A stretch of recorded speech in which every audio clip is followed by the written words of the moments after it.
Shubor nakaslem jong unongsan Hima. Ka Meghalaya Football Association ha ka Sautrik ubanai jelio arajar apun rio kala pelat ya ka trofi na ka benta ka Jingïakhun final Jong ka 5th Meghalaya State League arajar apun rio kini ki trofi kilong na ka benta ka kenhun ban khur ya ka nam la do bat ka bawan baar ya kini ki trofi la pelat do President uba Hamlatson Doling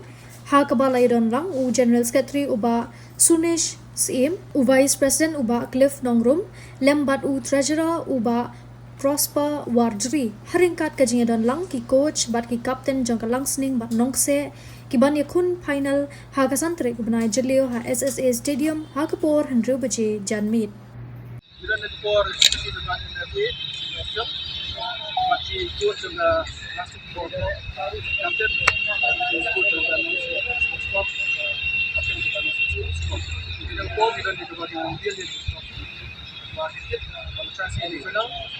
pada yang jauh nanti kalau play depan, kalau lifeline tim sementara kita dia sedikit. Sekarang play yang praktikal sih pada sistem nampak berpeluang dia ada yang play lagi di Broadway dia play tapi Broadway pas belum masuk di dua kali kali ketika baru belum malah saya sih coba cuman masuk di up di ada mas belum bisa sih pada jumpa di sepan mesin kalau itu ban play ini ban dekat kemudian dia baru di tim ai berarti di stop dan juga ban di kena job di champion di international itu ni kedai winners trophy jom result dari kelas